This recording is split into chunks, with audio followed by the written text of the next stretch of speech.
welcome to our very special guest interview with Becky Mollenkamp. Becky, hey, what's up? Hi, how are you? Thanks for having me. Uh, I am good, and you're welcome for having you. I'm psyched for our conversation today.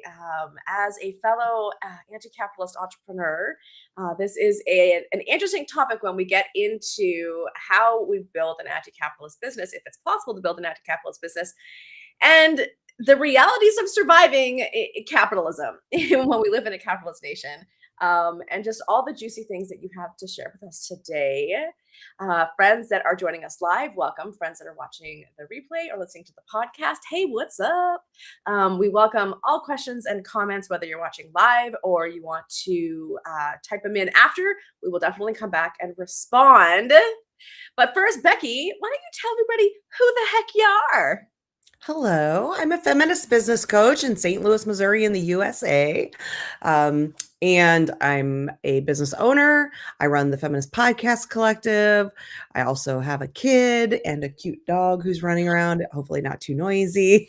And it's a lovely day here in St. Louis, which is a rare thing to say. So I'm in a pretty good mood today. What's the temperature? Is it cold? Is it warm? No, it's lovely. It's supposed to be just about, I can't do Celsius translations. I'm sorry.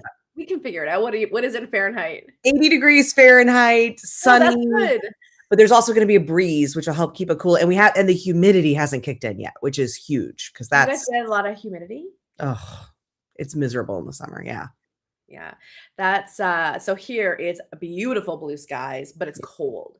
But that's one of the reasons why I used to live in Toronto and then I left because I couldn't take, well, a few different things. The biggest one, I wanted to be back in nature, but because I'm back now in Vancouver, of course. But oh my God, the humidity in the summers there, like everything is sticky, everything is melting. Oh, unbearable. I couldn't take it. Even now, when I go back, I will not go from May to like September. Like Toronto is dead to me. Well, it's probably the same, but maybe even worse here. I don't know. And then you couple that with all the mosquitoes, and it's just like, forget it. Yeah. But we're not there yet. It's lovely right now. Let's enjoy it. Let's enjoy it while we can. Yeah. I have the windows open because it's so rare. Oh my gosh. So, Becky, can I just ask, first of all, what even prompted you to write a book? Well, I wrote my first book when I was in 4th grade, that our teacher had our little books bound. And I remember that feeling. It was just like, I made this thing and now people can hold it and look at it. And I remember the feedback I got from that, from like my family. It was just like this moment of pride. And that was sort of what moved me towards becoming a journalist, which is where I spent the bulk of my early career, was in journalism. So I have 2 journalism degrees. I've written for newspapers and magazines and all sorts of things. Like that's always been a part of my life. And I always thought I would write a book. I never thought of myself as sort of the creative type. So I didn't ever really think I would write fiction, even though there's, in the recesses of my mind, still these places where I'm like, someday I'm going to write that, the great American novel. But I always wanted to write a book, like a second book after my 4th grade book. I wanted that feeling again of like creating something that lives beyond you, that is like, that other people can hold and see and say like, you did this thing, and that feeling of accomplishment you get. But I was held back for so long because I didn't know what it would be. I had ideas over time.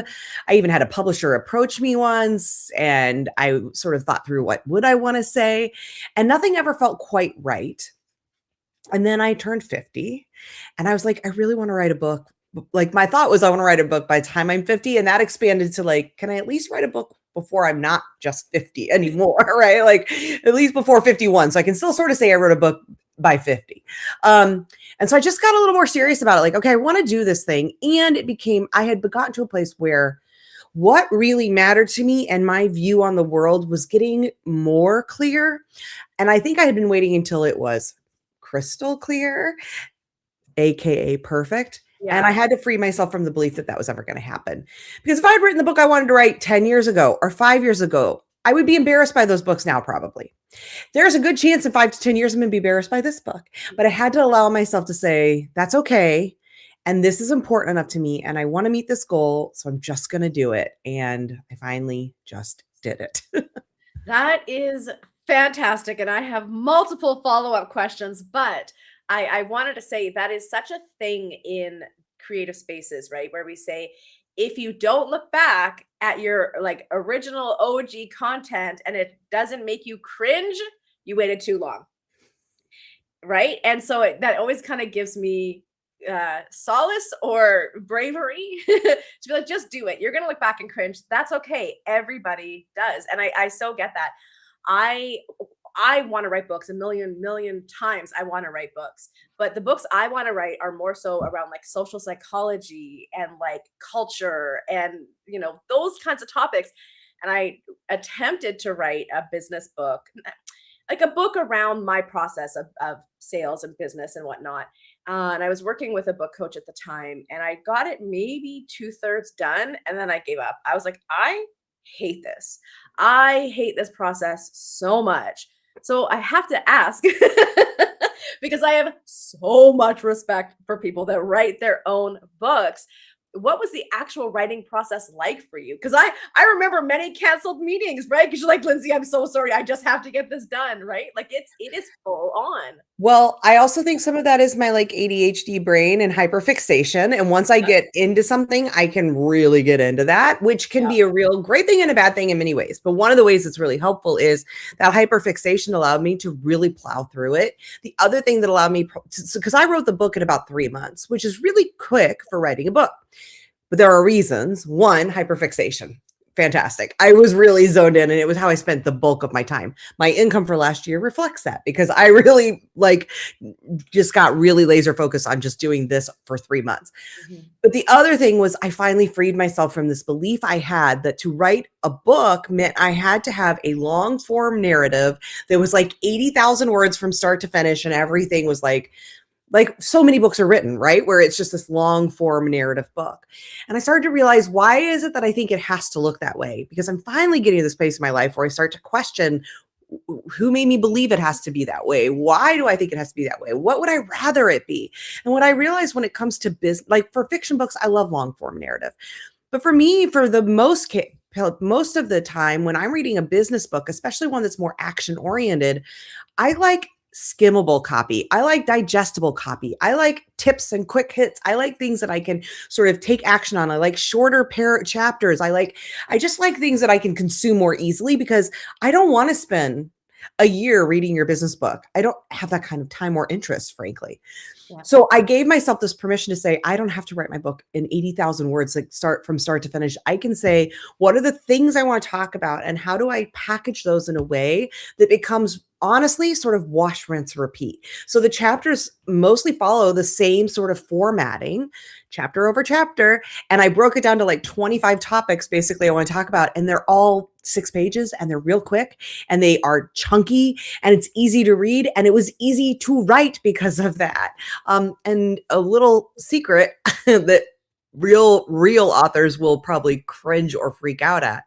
I wrote my book in Canva. I didn't write my book in Word. I wrote the book from start to finish in Canva. I came up with the format that I wanted to follow for my chapters, designed that sort of format, because then I knew exactly how much content I needed for each of the pieces, and I could write it to fit. And it felt like I wasn't wasting my time on stuff that was never going to make it in the book. And it freed me in such amazing ways to get done. That is, I don't know, interesting. Yeah. And also terrifying. But I guess that's because in my head, I have it that you write and write and you edit and you move around and you're like, nope, we're just going for it. We're doing the Sudoku and pen, baby. Like, well, to some degree, now listen, there was still lots of editing. I reread this thing, I can't tell you how many times, and things changed drastically from start to finish, but it felt way more easy for me to be like, okay, I'm only having to read this chunk and it's a standalone chunk and I just got to get this chunk really good. And then I can move to this next chunk and get it really good. Instead of feeling like I have to have all 80,000 words great and done. And then we put it into format and now I got to make a whole bunch of more changes to now make it fit. And this goes back to like my days of being a magazine editor. I used to hate when I would write a story and then they'd be like, well, this doesn't fit the layout. And I'm like, then just give me the layout. Let me write it to the layout then. then. It was always like, write the story, then we do the layout. Now we got to go back and you got to add a bunch of stuff because we decided to add this sidebar. You got to take out a bunch of things because we got rid of this. I used to love to write to layout. So I was like, you know what? I'm going to do this book in the way that works for my brain and free myself from all the beliefs about how it has to work. And it worked because of that. But it took me 50 years to get to the place to say, I'm allowed to just write the book the way I want to write the book. It was really freeing, liberating, in fact, liberate. Yes. And I feel like now you're going to be, doing some sort of mastermind boot camp thing on. No, we're not doing a new career on this. No, maybe for myself if I write another book, but no, sorry. I love that. So as you were writing the book and putting these pieces together, and I do really love that way of looking at it, like, just give me the layout, like, fantastic. So as you were writing it, were there like pieces of content that maybe you changed your mind on or shifted your perspective or learned something new as you were writing it? Yeah, I mean, the hardest thing through the writing process was stuff that I was talking about in the book, which is like the irony is not lost on me, which I wrote in the chapter about perfectionism. I was like, the irony is not lost on me that this book almost didn't happen because of perfectionism. So I'm not here to claim to be the expert on how to like get over perfectionism, but it was having to say, this is okay. And this is good enough, because all along, I mean, I'm still learning. We're all like, I am growing and learning every day. Already, and this book has only been out of like my editing hands for a couple of months, there are stuff I would want to change, that I would want to update. I've had conversations since that I'm like, damn, that would have been really good for the book. Or why didn't I take that angle with the book? And having to be able to say, this is a piece of time and that is okay. And yes, I'm going to grow. And yes, I will cringe later, but cringing at something you did in the past, hopefully is a sign of growth. And so I have to just let myself say, it's good enough. And good enough is really hard in capitalist conditioning to allow yourself to accept, because you want it to be like, no, it has to be perfect. But I reached a place where I was continuing to change and edit and update and be like, oh, but I want to make sure I mention this expert voice, or I want to tweak this conversation just a little to reflect this changing view on whatever it was. I finally just had to say, I have to let it be. And I have to like say, it's okay. And it's okay that I will cringe at it in 6 months or whatever. That was really, really hard though. And I think that was some of what the book taught me, like, is allowing good enough to be good enough, because I talk about it a lot, but it's a lot harder to do than to talk about. And it gave me in so many ways, especially now in the promotion of the book, I am having to like walk the talk, and the book is really forcing me to walk its talk. And that has been really beautiful. What a gift. Yeah. Wow. Kudos to you. And that's such a great line that you said, right? This book is happening in a point in time, right? And things will change and things will evolve, and I will change and I will evolve. I know that for myself, I can get really frozen in that predicament, right? Well, what about this? And I need to learn more. I need to do this and I need to add that. And that is such a point of like maturity and wisdom, and I think comes at this age, right? Where it's like, no, this is just a point of time and things will evolve. I'll write another book, or I'll update this one. They'll be, like, what are like, there's not the second edition. Thank you. The second edition. Like, you'll just write another one, right? What did I just heard about books that were rewritten, new editions, to include like modern technology. Right? Mm-hmm. Yeah, like that's a thing. It's okay. Things can evolve. And I think, Becky, what I'm really hearing as I'm hearing myself kind of mirror back what you said is there's no rules. Exactly. What, right? Yeah. And so one thing that I was wrestling with in real time with the book, and I think continues to be for so many people, a thing we're all navigating right now, obviously this world of AI. And I did use AI to assist me in organizing the dearth of content that I have already created. And I think almost anyone in business can relate to this. So many of us have created books and books and books worth of content at this point in our businesses. I mean, I've got 10 years of blogs, and that was another thing. Besides the idea that it had to be 80,000 words of narrative, that was one of the things that held me back. The other was the complete overwhelm that for me, especially with my executive functioning issues, it was debilitating of how am I going to go through 10 years of content? How am I going to try to distill all of this and figure out what's still relevant and what's not, and how these things fit together and how to help make this into a book that makes sense, especially when I can't afford to hire a book editor or a, what's the word they use for the person, not the copy editor person, but the foundation editor or whatever, the person that helps you, the book development editor, let's say. Anyway, I was like, that was just like stopping for so long. And AI comes along and provides this opportunity to help me with that part of my brain that just doesn't function in that way well. Yeah. I'm a writer, so the writing part's not hard. Thank you, a developmental editor. Someone said yes. Thank you. Thank you. The part that held me back was that piece of just the complete overwhelm. My brain freezes at that. Writing, my brain's like, let's go. So once I got to that place, once I had an idea of like, okay, here's all the stuff I already have. Here's all this, how this all fits together. Here's how it will flow and make sense for readers. Okay, now I can knock this out, which is another thing that allowed me to do it 3 months. And all that to say, there's also a lot of challenges, obviously, with AI. I'm writing a book about a liberated business. AI is a challenging thing right now to figure out where does that fit in the world when you are anti-capitalist or when you are trying to behave in a way that's more humane. How do we use these tools in a way that's ethical, responsible? Can we use these tools in that way?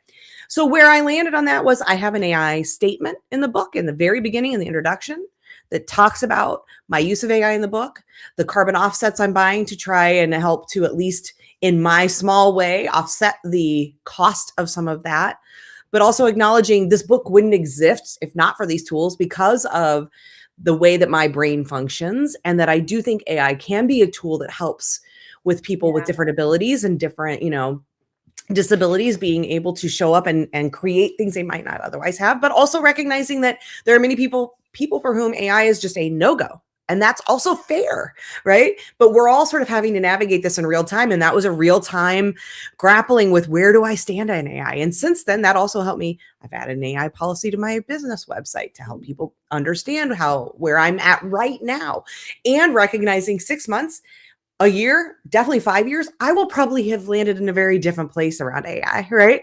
This is like right now, new, trying to figure out what I do. So anyway, it was just yet another way of showing also what I want the book to be, which is this book is not about perfection. This book is not about how to do it right, how to be the best and perfect anti-capitalist business owner. The subtitle of the book is A Radical Guide for Entrepreneurs Building Inside a Broken System. Yeah. The system is broken.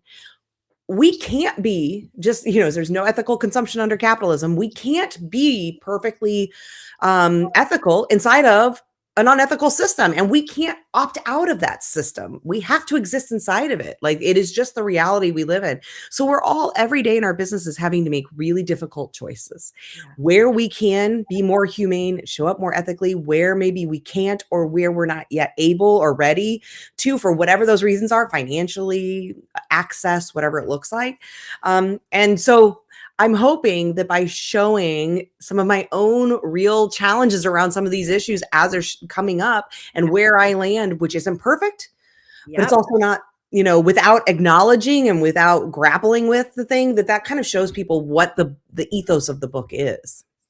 Well, I think it also points to a really important conversation and a perspective that as a society, as a culture, we need to get back to, which is that everybody is different and everyone has different perspectives and everyone has different experiences and everyone has different needs. And we need to be able to talk about that without, cancellation, without demonizing, without, you know what I mean? I do also think that is such an important conversation that we have lost.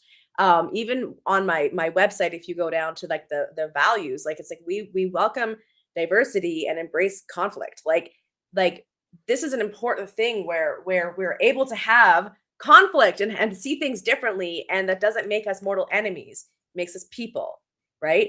And the same with that imperfection, right? All of these pieces, you said operating in a broken system.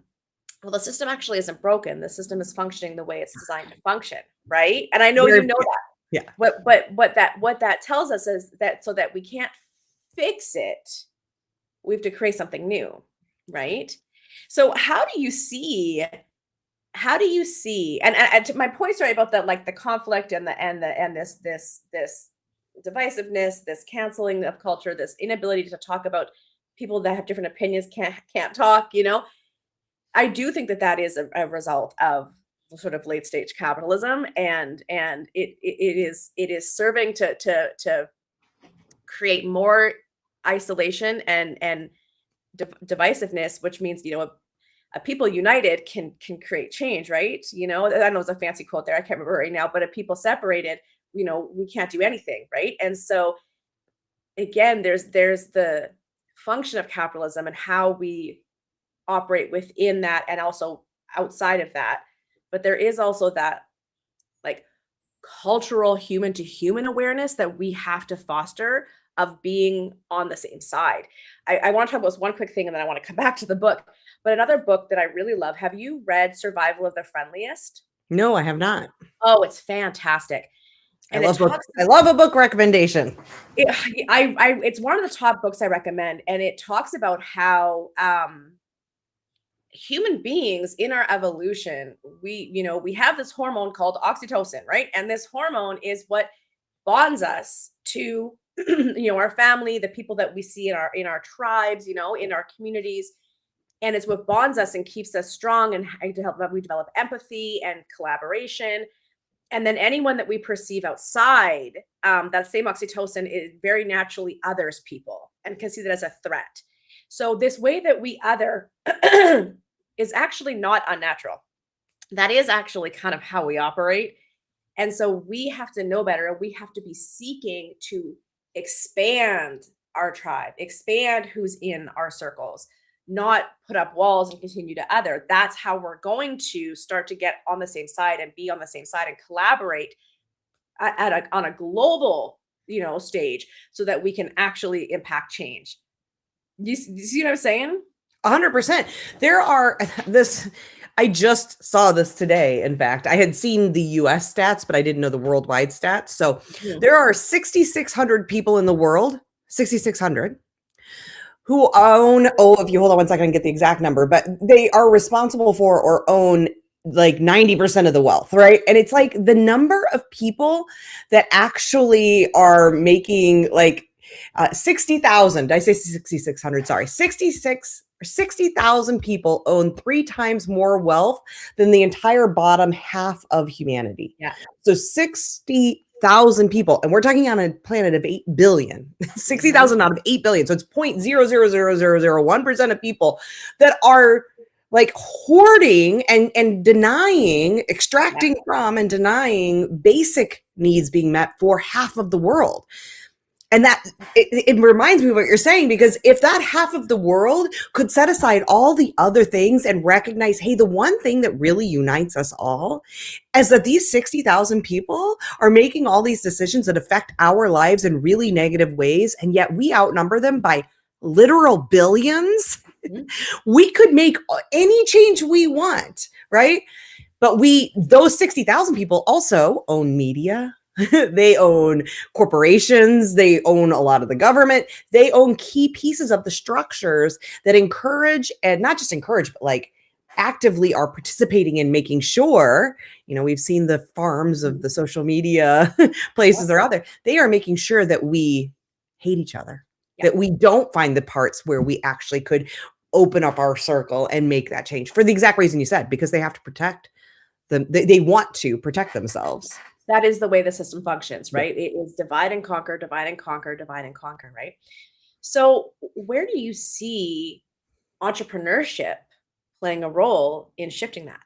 Yeah, for a long time, I had done a lot of this work internally, right? I was focused on me, my personal life, thinking about all the ways I wanted to be a part of change. It took a long time before I started to think, wait a minute. I run this business, and what are the ways that I'm still replicating this harm inside of that business? Like, I think a lot of us especially those of us who hold more privilege and have been invited into doing a lot of work on unlearning some of that, don't always think about the work as it relates to our business. It's like this separate sort of entity from ourselves. Mhm. And it took me a while to both examine how can I be a part of the change, or how am I part of the problem in how I do my work, meaning the ways I coach, and how I run my business, meaning like the tools that I use and the things, the prices that I charge and that sort of stuff. That took a long time. But once I started to realize it, I'm like, oh, I have more agency, especially as an entrepreneur and a business owner who has 100% control over how I do those things. I have a lot more agency than I was giving myself credit for to be a part of making the change. Now, me making a change in, like as an example, offering equitable pricing, which I do. So helping people see is your privilege, how do your identities play in you having more privilege that allow you to maybe pay more than you were thinking, or how can somebody else say, hey, I want access too, and I have these barriers to access, and how can I help to accommodate that? That change on its own, it's not going to change the system. I know that. That's not going to dismantle capitalist patriarchy and white supremacy that have been around for thousands of years. But if all of us, again, that widening of the circle of all of us who are small business owners recognize that we can each in our own little piece of this, wall of patriarchy and wall of white supremacy, wall of capitalism, start to do little things that do make little chips, my little chips on their own. And this is something Yeah. Kelly Beals told me, make no difference. But if there's enough of us, that weakens the wall. Eventually it weakens the wall. And so it's easy. I'm a Gen Xer. We are nihilists just by like our conditioning and our experiences in life. It is easy for me to get in the like, we're all screwed, so who cares kind of mindset. Yeah. I pull myself out of that by remembering I can go that route, and I can then get into it's easy for me. It would be real easy. And I've been there to get into that place of like, well, I just got to get mine then. Right. Like Yeah. if it's all going to hell in a handbasket, I got to Yeah. get mine, protect me and mine. But I pull myself out of that, remembering if enough of us reject that, Yeah. enough of us say, I am just going to keep doing my little chipping, eventually it does make it, maybe not in my lifetime, maybe not even in my kid's lifetime, but it will eventually crumble the wall. And I Yeah. do think we are getting closer to a place where everyday humans are done. We're fed up. I fully agree. What you just said there, me and mine. Okay, but what happens when we expand me and mine? And this is what we're talking about. Let's expand me and mine, right? And then that changes the choices you make and the way that you operate when you see everybody as yours, right? And your point there, one of the things that's been really helping me lately is to take a giant, giant, giant step back at the perspective of human history. This point in time Yeah. sucks. It's hard, right? And if we look back at all of human history, it helps me go, am I going to single handedly change the system? Are you and I going to change the system? No. But I can make life better for the people around me on this planet right now in this point in time. And that matters. Right. And so your perspective of, hey, I'm going to add in I'm going to chip away for the future. And I'm going, and also, how can I impact positive change now? Yeah. Right. At a smaller level. Because, and again, it takes all of that. But there are so many people who are plugging away and plugging away and plugging away for a better future. And there are so many people plugging away and plugging away and plugging away for a better now. One of the views or ways that I see entrepreneurship standing up against this, right, and helping to combat the harms of capitalism. I say all the time, entrepreneurship is a tool for liberating ourselves and others from the harmful systems of oppression, capitalism, poverty, white supremacy, patriarchy, whatever, ableism, whatever, because we have this ability to improve our lives, improve our communities, right? In the moment, directly improve, you know? And when we have money and we have like resources and connections and community and time, and we are in good health and we are not stressed and sick and exhausted, we can then turn around and do more good in the community. right? So it just keeps like exponentially growing, right? So part of how I chip away is great. How many people can I activate within the entrepreneurial world to get them successful, to get them profitable, to give them back time and energy and sanity, and also speak about these things to continue to change perspectives and how we widen me and ours, right? Me and mine. So that's the way that I do it. Mhm. Thoughts? Well, I mean, that's what I hope this book is, right? Like, Yeah, it's part of that legacy. It's part of my activism. I look yeah, at it as because my hope is that people like I see a comment here about like I want my art to be accessible, but I have to pay bills too. And yeah, my experience of business books has been sort of in these same extremes that we talk about, where it's either that nihilist kind of view of like, well, the world's screwed anyway, so here's how to get your piece of the pie, how you become a billionaire or whatever, or this other end of like, we have to change the system radically and nothing will work until we do. So why bother? Because we have to. It's so pointless. It's so broken and so it's performing as it's supposed to, but so like messed up yes, now. yeah, Why unless you're just doing everything, then you're not really helping. And I think those are both true, maybe like to some degree there's some truth in that yeah, the system is so radically bad that it is really hard to operate in. And yet the truth lies in the middle of like, and we still have to operate inside of it. And those of us who have any amount of values and heart and ethics are like, I'm not willing to operate inside of it in this extreme of, well, then I'm just going to get as rich as I can. But I'm also not going to operate in this other extreme of, I might as well go into poverty then, right? Like there has to be this middle ground of, I want to have ethics and values and I have to pay my bills, right? So how do I do that? And that's what I want and hope that this book is and serves as for people is that invitation into that middle space of you're allowed because you do need to pay your bills. The mortgage company isn't going to say, oh, that's okay. You were offering equitable pricing this month or you were making your art more accessible. Well, then don't worry about it. You don't have to pay. Of course, that's not real. So you got to have your needs met. And I want this book to serve as some permission slip, especially for those with more marginalized identities, to say, hey, I can't change the world all by myself. And I do have to it is okay, not only okay, but necessary that I put my oxygen mask on first, right? I do have to have my needs met. I do. And there's a difference between needs and wants. There's a difference between what needs look like for different identities, but I deserve to at least have those met. And can I, at the same time, invite myself into thinking in a different way about business, like exploring things like mutual aid, exploring things like equitable pricing, yeah, exploring things that maybe I hadn't considered that allow me to start maybe small changes that start to move me in a direction that I want to go, but while also honoring that, yes, I do have to pay the bills. yeah. And that's what, for me, my activism feels like. Cause I guess I'm also a realist along with being a bit of an idealist. Maybe that's the Gen X in me is Yeah. the realist part of like, yeah, but you got to pay the damn bills because they don't accept love and light. Like they just don't. So we got to figure that part out. That's real. So yeah, I think our activism, it looks different for everyone. Yeah. And I like what you just said right there. We cannot think in extremes.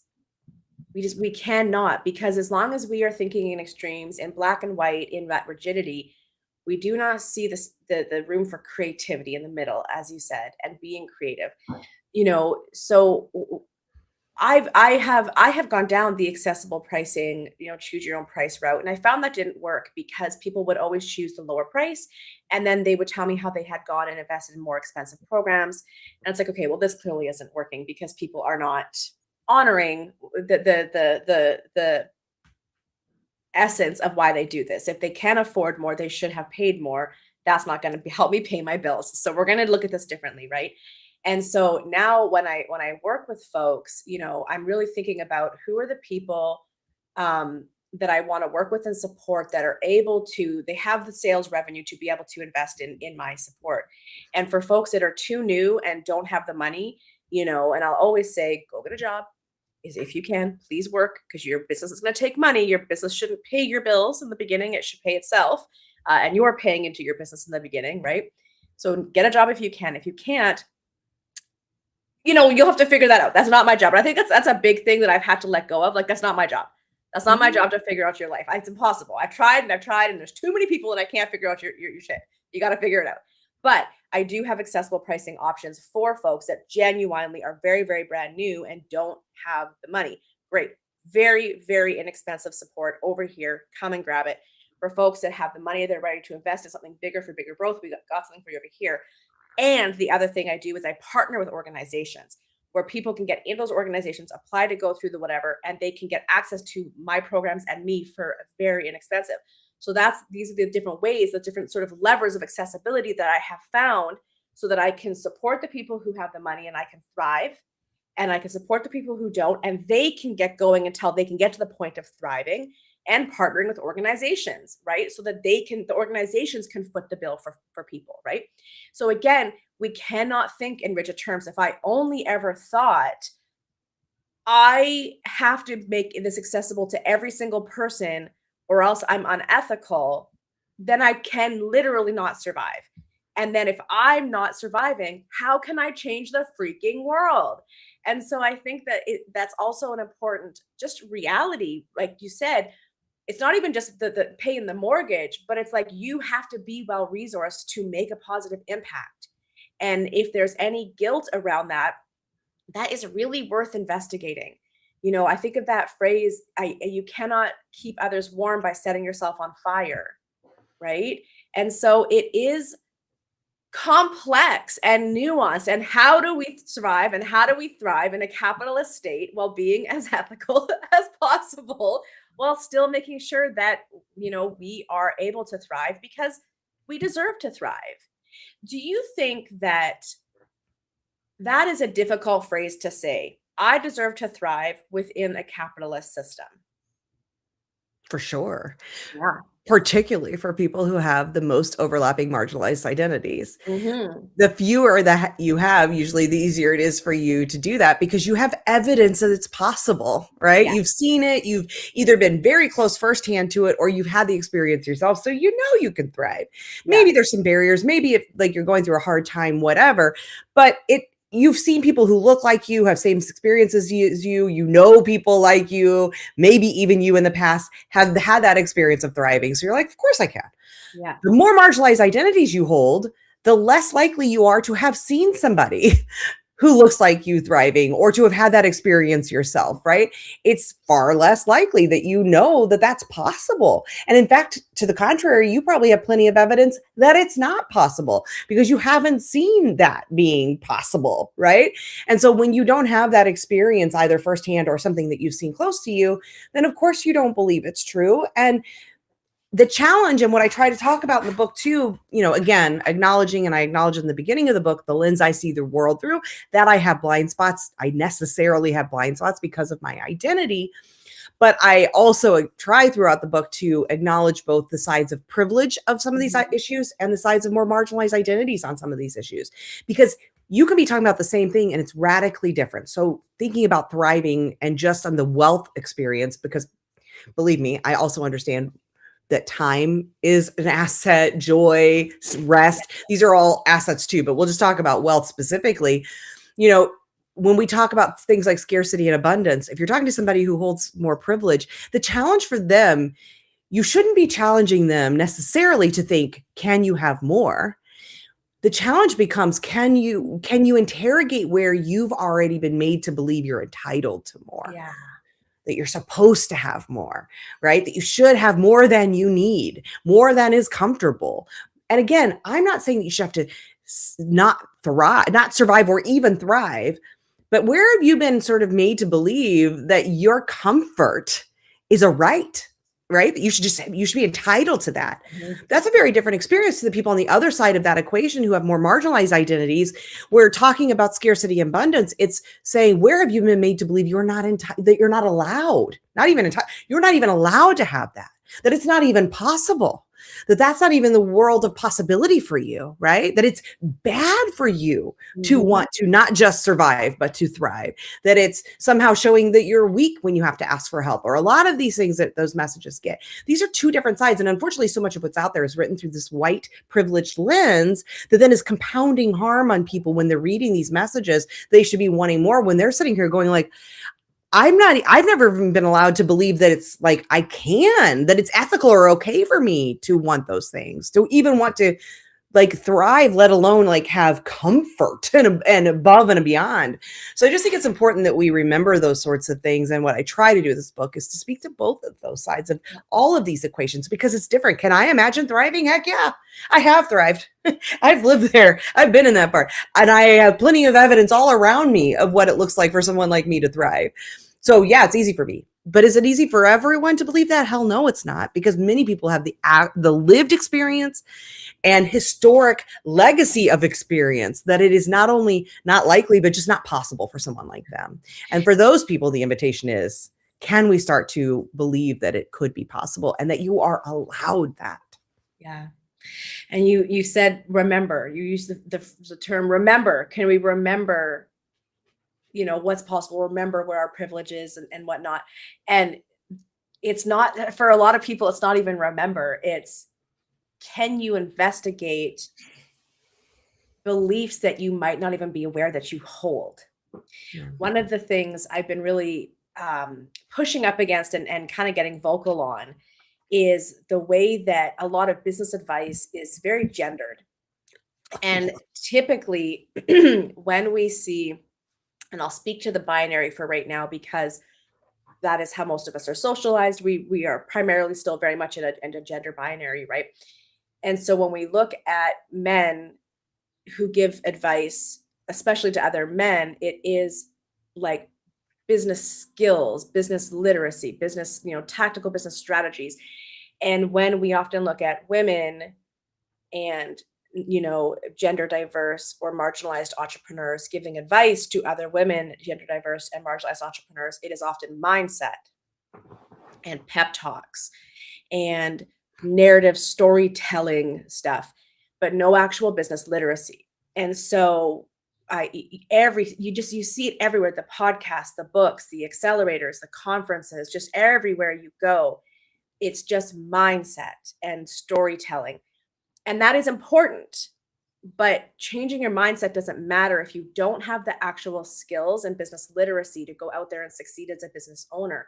I was just watching a video this morning, and it was a woman talking about when men pitch for investors, they're talking about profitability and numbers and this and that. And women are often leading with purpose and impact and this and that. And so when her premise was, if we're saying that 3% of funding goes to women in business, and again, this is not like, I work with service-based providers, right? So service-based business, they're not getting investors. But for the types of businesses that get investors, yes, only 3%, but at what point, like women, do you understand that that's how also you're pitching it? Like, you're not talking numbers and you're not talking profitability. And there's a few things going on there. Some of it is around guilt or shame or, asking for what they want, but, being okay with being successful and talking about money, but also being raised in a system that perpetuates mindset and storytelling and impact and purpose, feeding into that very patriarchal narrative of how women are socialized, right? And so, as we say, we cannot see the label from inside the jar. And so it's just happening all the time, and we keep perpetuating it amongst ourselves. That was a lot of talking. Thank you for listening. But you get my point there, is that we don't even know we're thinking these things or being taught these things. A lot of us can't remember because we don't even see how what the advice we're getting is so gendered, and in the end is still acting to keep us very small and in our place, right? And we got to challenge that. We got to say, okay, but what do I do? Where's the actual business literacy, right? Thoughts? Yeah, I mean, I would say it's nuanced, which, Yeah. is never fun, but that's the truth, because nuanced discussions are harder. But because I think it's both and. I think you're right. Yeah. In the systems we live in, women and gender diverse and people, anyone with marginalized identity who's fitting outside of sort of white cishet man, we aren't taught often the same skill set and taught about business in the same ways. We are made to sort of lean into, because we're told we're emotional. So we're going to lean into emotions. That's, we're told that's how we are and all of that. So like, I think that is true. And I do think inside of the system we live, to get ahead, this is the part of the, like, where's the middle ground? We do have to play that game to some degree, right? We do have to speak the language of the people who are holding the purse strings, because if we want to get access, that's what it looks like right now.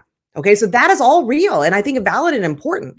And I don't want it to be that way, right? But that's where we live. So I'm 100% with you in the like reality of where we are. Absolutely. Where I would like to be is I don't want business decisions to only be based on productivity numbers, ROI numbers, profitability numbers. Those should not be our only and most important metrics of, is a business quote unquote successful? Is it worthy? Should it be invested in? Should it move forward? Those kinds of things, right? I want to live in this world because I think what you're talking about to some degree is sort of the differences in matriarchy and patriarchy. Patriarchal worlds are, hierarchical, and matriarchal worlds flatten that out. They're a circle. And the people that you're sort of talking about are speaking inside of a hierarchical system, but they're using the language of matriarchy, right? Which is more focused on things like purpose, care, intent, how do we all get more whole through this process, whatever. And I think that is actually beautiful and wonderful. And I would love to live in a world in which that is how we were pitching and how we were being funded, right? Or how we were making decisions. That doesn't exist right now. So to live inside a hierarchy, but only showing up with a matriarchal sort of language, it doesn't work. It puts us at a disadvantage. And then we don't get in the room. We don't get to be at the table. We don't get to have the funding. We don't get to move forward, and we don't get to make decisions that hopefully help to eventually flatten that out. Now, I do think simply replacing the top of the patriarchy with women or people of color or other marginalized identities and keeping the structures doesn't do anything. It preserves the system that is inherently harmful, because it is creating a system where it says these people at the top of this are more worthy than the people down here at the bottom. And that's why they get to take more and you get to have less, right? That's an inherently toxic system. So simply replacing who's there doesn't make a difference. So if we're teaching girls, gender diverse folks, marginalized folks, this language of patriarchy with the sole purpose of trying to get them at the top of that and thinking that that solves the problem, that's a problem.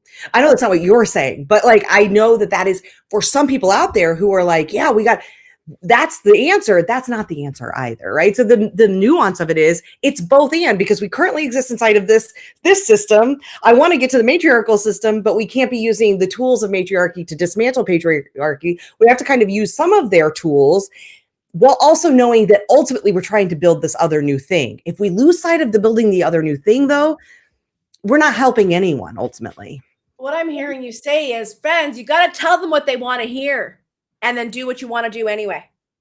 Yeah, exactly. And to put it in simplest terms, and I would even go as far as to say putting women or marginalized folks at the top of the hierarchy actually does more harm and perpetuates the growth of this harmful system, because it normalizes and okays and we put a stamp of approval on this is okay. It's like, what we see when we see like, let's say the alt-right and what's happening in American politics right now, and we see the rise of trad wives, and we see all the pretty women on stage co-signing on everything that's happening, and this influx of now trad wives and this loss of rights and freedoms of women. I actually think when you take a marginalized identity, or I won't even say a marginalized identity, I will say an identity that is being harmed by these systems, right? Which of course is marginalized, but let's get away from that language for a second. And we just talk about people who are harmed by these systems. When we put someone as a representative within the system who we then see benefit, and we all know, I think, was it, who is it? The Little Bit Fruity podcast, Matt Bernstein. I think he talked about, no, is it Bernstein? Oh my God, I'm so sorry if I'm getting this wrong. Anyways, he talked about like basically how these people, wait, are his pronouns are, I'm pretty sure oh gosh, now I'm butchering it. Anyways, the Little Bit Fruity podcast, they talk about these people that get put into these positions of tokenized, power, but as soon as they're done with you, they chew you up and spit you out, right? And so, yeah, I would just say that I think it goes even further to actually perpetuate and grow these systems. So I do fully agree with you. It is a both and this is a lifelong lesson, Lindsay. You cannot force your way into things and making change. Tell them what they want to hear and then do whatever the hell you want to do anyways. But I want to say one little thing, okay? And I want to talk about this from the perspective of succeeding as a business owner, because this is something that I have been saying more frequently with people. Do you want to build a business, or do you want to have an impact? What is the priority? Because of exactly what we're saying. If you want to have an impact, you can do that in so many different ways. If you want to build a business, that is going to require specific activities, specific structures, specific participation in things. It is what it is, right? That doesn't mean that you don't build an impact focused business, but business is a specific thing that impact alone will not make you succeed. So when I heard this person talking, I was like, that's exactly it. You still have to play the game if you're going to say, I want to play the game. And I think seeing through the game is really important, right? Play the game, but you have to see through it, and you have to keep your feet on the ground, and you have to remember the passion, the purpose, the impact, right? The ethics, where you stand within that, because the game can suck you in, right? Thoughts? 100%. I mean, because that the piece that you're just saying about replacing who's at the top of that pyramid being harmful, it's harmful to that person because now they're actively participating in their own marginalization, right? But also what I see it doing is it creates permission structure. Mhm. And so we don't have to name any names, but we all know these kinds of programs that are out there that are like trying to talk to a particular marginalized group about how they get wealthy inside of these systems, right? So basically, how do you get yourself at the top of that pyramid? Because in making it seem like that is freedom or that is liberation. And at its core, I don't think that's true. But what I think is more harmful is it does that in a way that isn't speaking only to that marginalized group, right? It's inviting in all kinds of other people outside of that marginalized group to also then try to participate. And there is a big difference between me as a white woman trying to get filthy rich and a Black woman trying to get filthy rich. I am 200 years ahead. And I'm not just pulling that number out of my behind. There are studies that have shown because the racial wealth gaps, because of these hundreds of years that have created it, it will take hundreds more years if we were ever to close it. And that was actually if we try to close it, right? So me as a white woman using this Black woman's program, let's say, and that's one specific, but also queer folks is another area, right? Like there's all these different areas. But if I step into this space and say, you've built this space, and yes, you may be welcoming me in as a way to continue to, make more money, and I get that. But when that space isn't only about, let's address this real harm for this particular group of people because they do need to get rich for all of these reasons, and I start to use it as permission structure to say, well, then I should get richer too, without acknowledging any of the fact that I have 200-year head start. Yeah. That's why I think that's problematic. Right? Because it creates a permission structure for everyone then to just use that as their excuse to continue to buy into these capitalist ideals. If those programs are saying, we're going to make up this 200-year gap, and here's how, that's a very different sort of thing, right? And so that is where we do have to stay focused. We have to understand our privileges, even where we don't feel like we have privileges, because I know I'm not filthy rich. It's easy for me to say like, yeah, well, I'm struggling to pay the bills. That tax bill nearly killed me, all of that. And I get it. And I can't overlook the fact that I have a 200-year head start on people who don't share my skin tone, right? Not to mention people who are visibly disabled, right? And the differences there. And for queer folks, most especially, those people who are seen as queer, who have queer presentation or perceived as queer, and the differences that creates. So we have to understand that stuff, because if I don't, then I can fall into a permission structure that just starts to let me say, well, I get to participate in these systems. Yeah. And I think that's where you're saying like, yeah, we have to be in the system because you can't not be. We're all in it. You're in capitalism whether you like it or not, right? Like I freaking loathe capitalism, and I live inside a capitalist system, and I don't just get to exit that easily. So I have to participate in it. But what I can't do is lose sight of my value set, the idea that I do care about humanity. I want to treat humans well. And how do I do that even while having to play some parts of this game? Where are the parts that I can say no, or that I can tweak it to feel better, that I can opt out, or, or develop a game plan so that at some point I get to opt out? That's the challenge that I'm trying to present here, is not like just, don't do anything or you have to do everything, because that is just not helpful. So I agree with what you're saying. Like, we have to play the game, but we cannot lose sight of reality. And that is, as soon as we allow the permission to start to seep in to say, well, they're saying it's okay, so it must be okay, right? That is not okay. Yeah, I fully agree.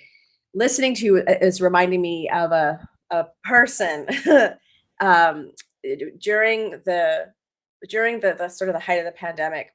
There was money that was made available to people that they could apply and get this money to help their businesses stay afloat.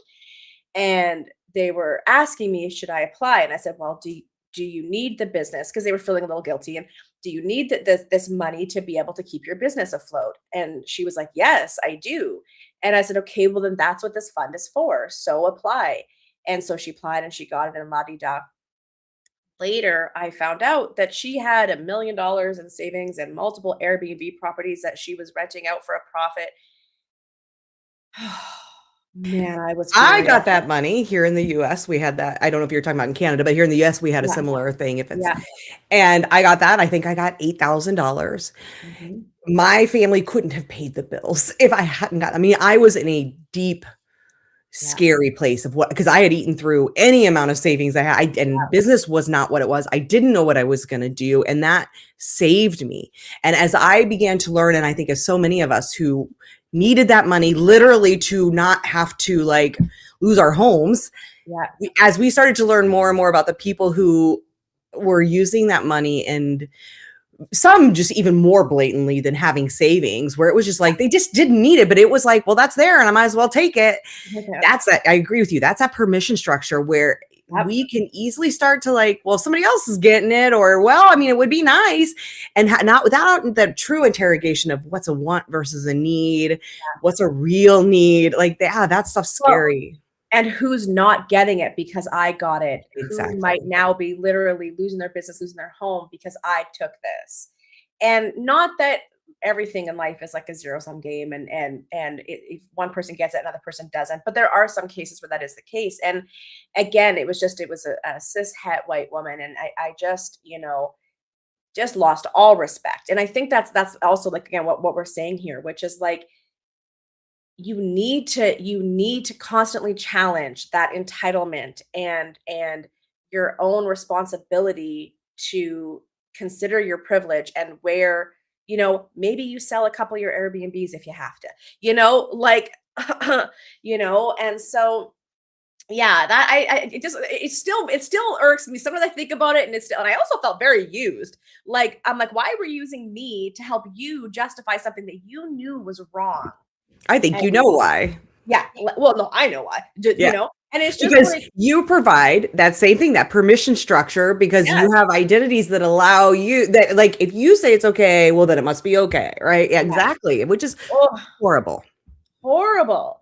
So, okay, when we say we can't mindset our way out of capitalism, I think that we have established that today. But I am curious, where you think there is a mindset shift. And like I said, mindset's important. Where do you think there is a mindset shift that people can start to embody to help them thrive, help them expand who's in my community, right? How can we get to this place of feeling as good as we possibly can and thriving as much as we can, to put ourselves in a position to be able to do good? What is a mindset shift that you think people can make? That was a convoluted question. Hopefully you found your way through that.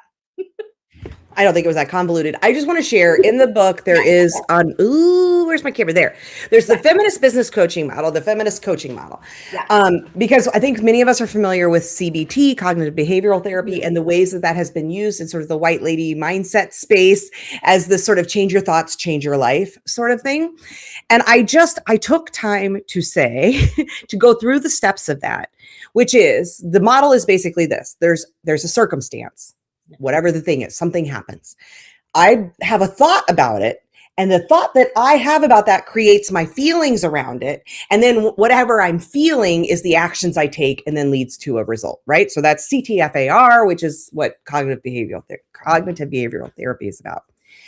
And I just want people to, like, if nothing else, and you can find this on my website. You don't even have to find the book, okay, if you don't want to get this part, which is, I want people to recognize those circumstances are not neutral. And that is like at the core of what some of this is about, and why people have gotten in trouble with this model. People with privilege have presented this as circumstances are always neutral. It's what you think about the circumstances that make them problematic. That breaks down pretty quickly when you ask somebody, oh, really? So my thoughts about slavery were the issue. My thoughts about, bodily entitlement to making choices around my own body, that's the problem, is my thought about that, right? It breaks down when we start to put the circumstances as things that are oppressive models, right? Because it's not neutral. These things that are happening to you, around you, that you don't have control over, are not neutral. And they do necessarily affect how you're thinking and how you're feeling. And to disregard that is harmful. It's not just short-sighted. It's harmful, and it is intentional. You will always see that coming from people who hold a lot of privilege, because they need you to believe that these things that are happening, these oppressive systems, are just neutral. And the problem is really just the way you're thinking about it, and that you're letting it create these charged feelings that you're taking action from. Mm-hmm. So if you do nothing else, I want you to honor, most especially if you hold multiple overlapping marginalized identities, I want you to honor that those circumstances, those oppressive systems, those things that are happening that are outside of your agency to control are real, and they matter. And of course, they're making you have challenging thoughts. Of course, they have you feeling angry or frustrated or sad or whatever it is, right? And so acknowledging that and honoring that is really huge, because then my challenge is, can you say, of course, I should be upset about this system. The system is bad. So my thoughts about the system aren't the problem. The system's the problem.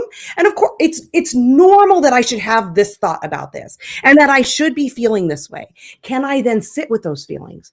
Can I say, this anger is valid anger? The goal is not to change the anger, to say the anger is wrong, but instead, can I be with the anger? Can I allow and honor that anger? And then instead say, what is an action here I can take that allows me to still exist inside of this system that's shitty, right? Still honor the fact that this isn't fair. It is wrong. It does hurt. But what are, like you mentioned earlier, what are the levers I actually do have control over here, right? Sometimes those levers may not look like what we want them to be in an ideal world, but what are the levers I have control over? Sometimes that may just look like, I get to say today, it's too effing heavy out there, and I'm going to just sleep. Or it may look like, I need to get medication to help me through this, because this is really, really hard, right? Depending on how marginalized your identities are, that may be true. It may look like, do I have a friend I could call on today to vent to, or to help me through this? Could I give myself the internal permission to say, I'm allowed to ask for help, and it doesn't mean I'm weak. So I'm going to ask for help in this situation, right? And that is empowering to me. So if nothing else, please, when we talk about mindset, know that those tools that we are often using around mindset were almost entirely written by white, able-bodied, cis-het, wealthy, generally Christian men, the people at the top of our social hierarchy. And they were not made to make people who were not like that feel better. In fact, they were made to make sure you comply. Yeah. And so I want you, when you're using tools, to interrogate those tools and start to think about what's missing here. And how do I make this work so that it actually honors my lived experience, instead of trying to make me feel bad about that lived experience, so that I will comply, right? That to me is like a fundamental piece of the mindset thing. I need a microphone so I can drop it. Because thank you. I'm hot and sweaty because I'm so worked up about this now. Like literally, I'm like, oh, I'm sweating. But it is, and again, the books, the tools, the everything that you're being fed, you have to question the motivation and where that is actually perpetuating that stay small.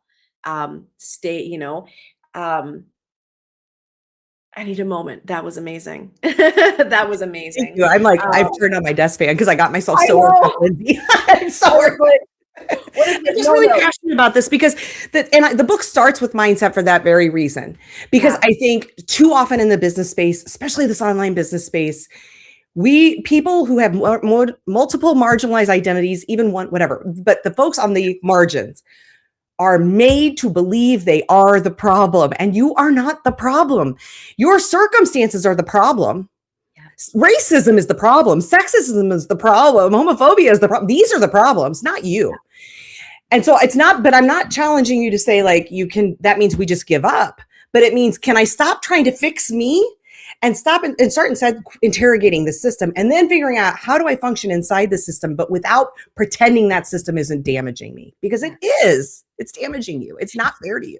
And can I add to this? And for those who've been around me, probably what I'm about to say, which is get the fuck off social media, please. Every time I see a person on there that says, we're cooked, we're cooked, we're cooked. Shut up. No, we're not. What a disempowering statement, right? We need to, you've got me fired up. I'm angry now, Becky. I'm angry. You have to hold on tight for the vision of the future that you want us to step into and use that to guide your choices. So when someone says we're cooked, what kind of choices do you think that person is making as they move through the world? Yeah. Stop it. We're not cooked. And look Again, who's saying we're cooked. well, exactly, right? Oh my God. It's But the hang most on one privileged second. people because for the first time in their life, they're finally acutely feeling that cooked feeling. But Yeah. if you look at people who hold marginalized identity, historically marginalized identities, they're not running around with a chicken with the heads cut off because they're like, we've always been cooked. We've You always are been. just now realizing we've been cooked. This is oh my gosh. Meg Buzzy, she's new to my world, and we've been doing some great work together. And I would imagine that but we've been talking about doing some stuff together. There'll be, I'm sure, a podcast coming out. Anyways, she talks about that in the world that she's in, the amount of men, privileged men, that are realizing this, that are literally just throwing their hands up and giving up. It's like typical. Yeah. You're not going to do a damn thing, are you? Nope. Okay. I hope you met Meg through me. That would make me feel really good. Yes, I met Meg too. Yes, of course. She's so She's amazing. fantastic. I love it. That's one of my favorite things, by the way, Lindsay. And part of what the book talks about too, about your network is your net worth and all that stuff. Yeah. And it's like, it's this constant invitation to think about what does it look like, especially when you're more privileged, Yeah. for you to think about all of the resources you have. So again, for somebody who's saying like, I've never thrived, or I don't know, I can barely pay my bills. We still have resources, and you probably still have some privileges. As an example, I'm not wealthy. I can't spread my wealth around, but one form of my activism looks like opening my network up, introducing other people to other people, and then watching them start to create more in the world. That's magnifying, that's intensifying, it's multiplying the impact that I'm having. That's part of my activism. And it's something I can do even though I'm not rich, right? So there are ways that we still get to show up and make a difference. So yeah, don't buy into the baloney. I don't know how much I can cuss. The bullshit. I've already cussed, so let's go. Right. Don't buy into the bullshit that there's nothing you can do and we might as well throw our hands up or say, well, I'll just get mine. There are still things we can do. And that's why I'm like, I always tell people, read Octavia Butler, read current people who are, folks with marginalized identities who write speculative fiction. They show us there's another path forward. They've always had to use their imagination to imagine another path forward. And they can teach of those of us with with less marginalized identities how to get creative about a path forward. Yes. And friends, if you don't already have a creative writing process, or it's not process, sorry, creative writing routine, we'll call it. I don't know. I lost the word I was going to say. Start writing what you envision the world to look like and what's possible. What does it look like to live in a flattened hierarchy? What does it look like what does it look like when people who can't work don't have to work? how does that look? What does it look like when we prioritize arts and creativity and human expression, right? What does it look like when there's not 6,000, 60,000 people hoarding everything and everything is shared? Like really like like the other reason for getting off social media is it is a doom scroll, anger machine, apathy machine, divisive machine. Get off that and start to create your own scrolls. Take some time for you to envision and talk about with people, what this really can look like, and let that guide your choices. Let that guide your actions. Like I could be depressed or I can be inspired. And it's your choice and my choice. It's all of our choices, how we show up in this world. I can't wait. I don't even think you know this yet, Lindsay, but I have a new podcast that I'm starting. Maybe you've heard me talk about in the podcast collective, but it's coming out next month. It'll start May 20th, I believe is going to be the first episode, but it's called Analog-ish. And it's an exploration around this. What does it look like to live, to remember our humanity in a world that's trying to strip it away? And it's really about how do we balance online living? Because again, I don't think it's real to be like, you just got to go be totally analog. That's just not a realistic thing right now. No. But how do we balance that with like remembering to touch grass and what it means to be human, to engage in relationships, to have third spaces, to have a hobby, to have an art project, a habit. I think the thing you were looking for was a habit, to have a creative writing habit. Yes. What do these things look like in practice, and what is it that it does for us? And these conversations I've been having, they're shorter. It's only like 30-minute, 35-minute episodes. These conversations have been amazing. So write that down, analog-ish, because it's just that. It's like this reminder that I think right now is really easy and by design for us to almost forget our own humanity. And we've got to rekindle that relationship with ourselves and then with others if we want to make a difference. I think of the I really want to write. God, I want to write books. Can I tell you, if I had all the time in the world, and when I say I want to write books, I want to hire people to write them for me while I just give voice notes and we work collaboratively, because I know that the actual writing process is not for me, and that's okay. I don't have to. I've had people who've said to me, Lindsay, just start sending me voice notes and I'll write your book for you. Like, let's go. But I was gonna say I want to write a book around this concept too of how, like, humans, we would gather and we would sing and we would dance and we would do these things. And then it's just become this thing where, oh, you don't want to hear my voice, or, oh, I'm not good at that. And it's like, it's only if you're professional and you're the best of the best can you do it. It's like, no, we used to all just sit around and sing together or dance together. And it was funny. Like, I don't know about you, but like we did when we were child, like in younger, like we would sing. And I was just watching the latest Love is Blind season, and there's an episode where one of the people goes to like England to see his grandfather and brings his girlfriend, and the grandfather's like, "You want to sing?" And he's like, "Yeah," and they start like singing their. That was Love on the Spectrum, because I watched Love is Blind. Shoot, yeah. No, not Love is Blind. I hate that show. It's absolutely toxic. Do not watch it. Love on the Spectrum. Sorry.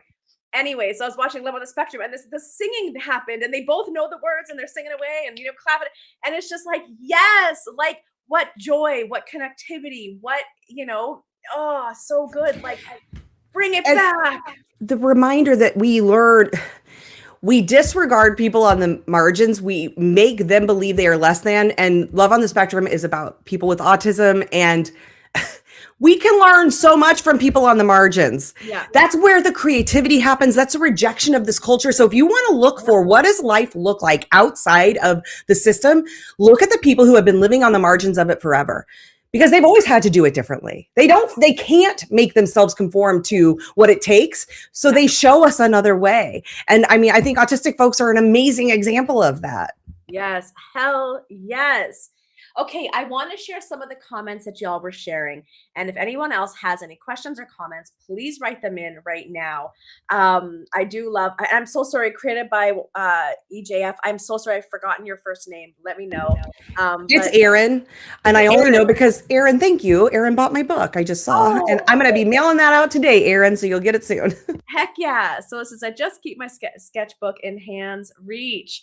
And so that was back to the envisioning a better world, right? Like, heck yes. Something else Aaron said here is some of us were raised to live in uncertain times and by making meals out of breadcrumbs. When we talk about taking the perspective of humanity and human history out, every major like war or Great Depression or what someone conquering someone else, we're still here. Like we're still here. So hold on to that, right? We do persevere. We do get through. What else we got here? Yes, just ordered the book. Thank you, Erin. That's so exciting. Friends, I put the link for the book in the chat, and I also put the link for Becky's Feminist Podcast Collective. So if you are a podcaster, and I'm guessing also like a YouTuber, like anybody who does creative, yeah? Or is it mostly just for podcasters? Well, I mean, it's specifically about podcasting. I would imagine, I mean, at this point, tell me the difference between being a YouTuber and a podcaster. But, I mean, yeah.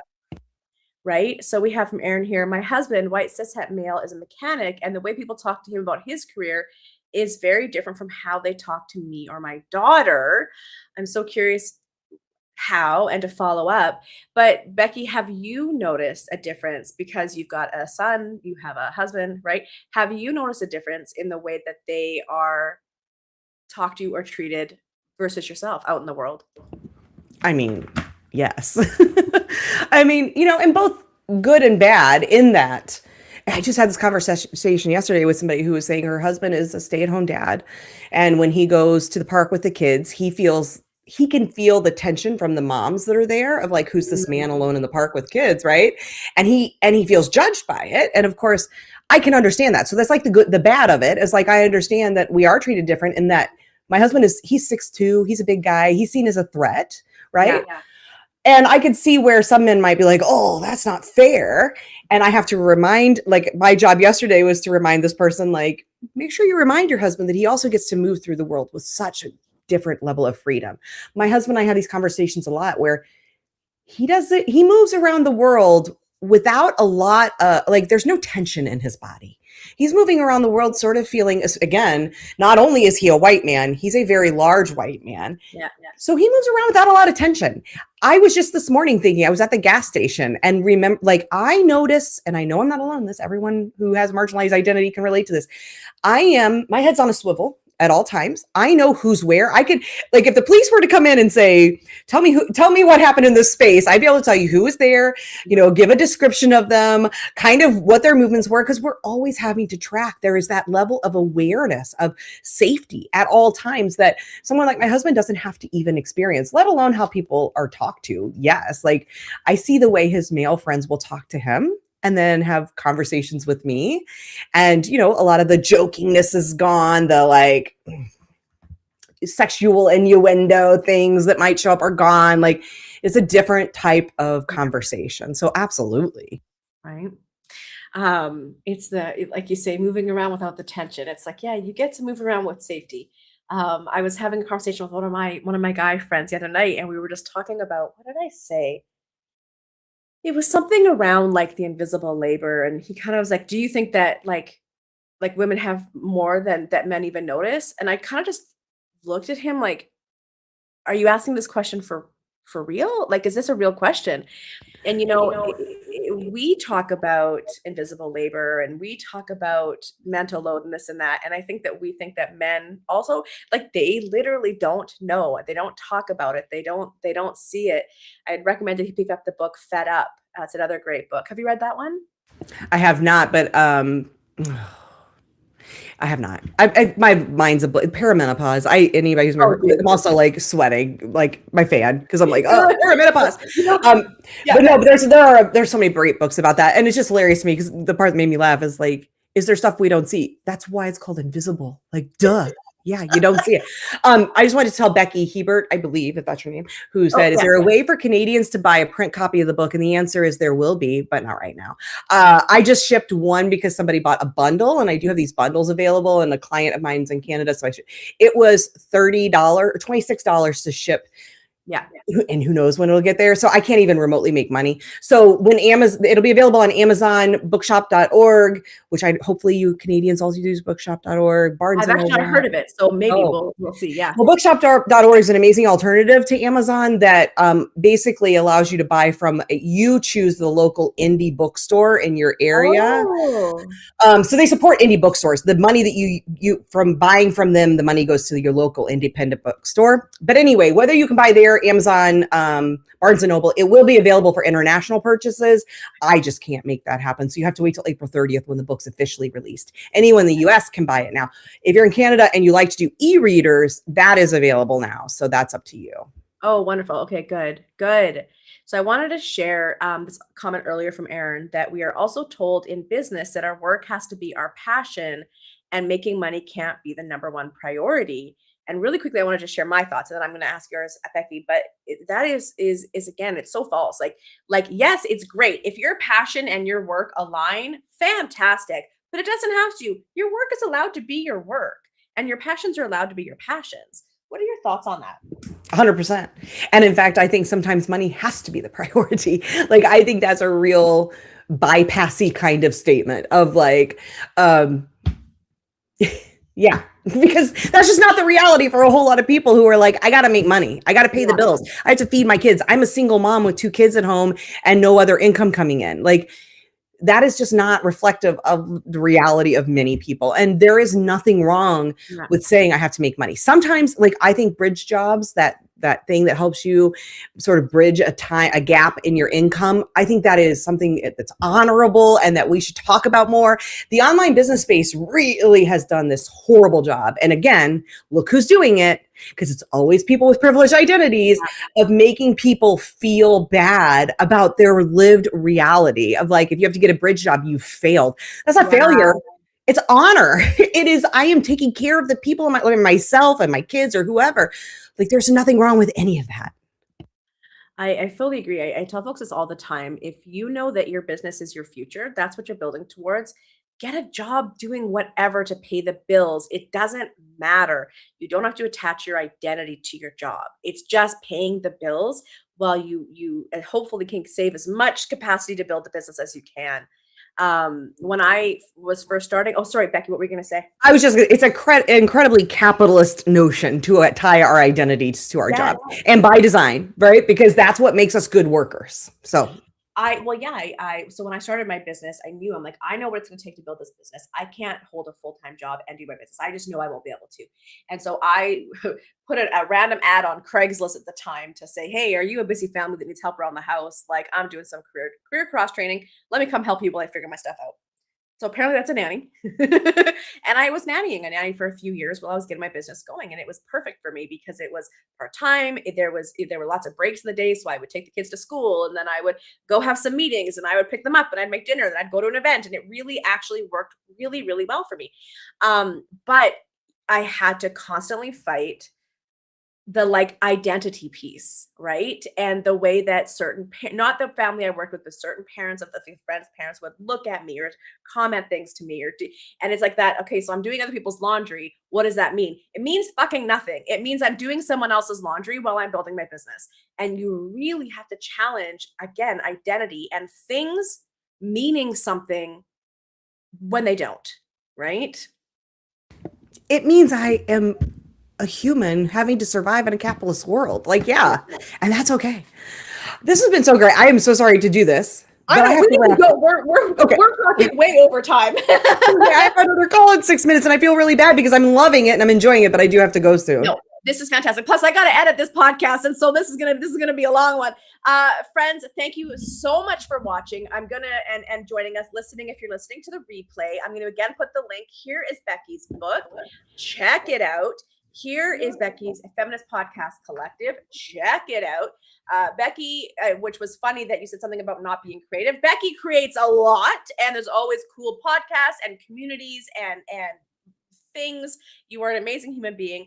Congratulations on getting this book written. I am so, so excited. Friends, thank you so much for watching. One parting piece of advice before we go. Well, first of all, you're right. I am creative in that I create. I think I'm not artistic in that I don't do art. So I need to remind myself of that. So thank you. One thing to say, I guess if you hold a more privileged identity or, multiple privileged identities, I would say I really want you to interrogate and think about what's enough. Capitalism does not ever encourage you to think about enough. It only thinks about more, right? It puts us on this like endless growth and endless search for more, and you will never be fulfilled in that system until you learn what enough is for you. So if you hold privilege, I would say that. And if you have more marginalized identities, I think the opposite invitation of what would more look like. What does it mean to you to have more? What do you want more of? Who do you need to be, or what does the world need to be for you to have more? So I think I would just, and if you hold both identities, ask both those questions of yourself. Yeah. I love that. Brilliant. Amazing. Thank you so much. Everybody have a great weekend. Becky, have a great next call. Thank you. And we will see you all online real soon. Thank you so much, everybody. Thank you.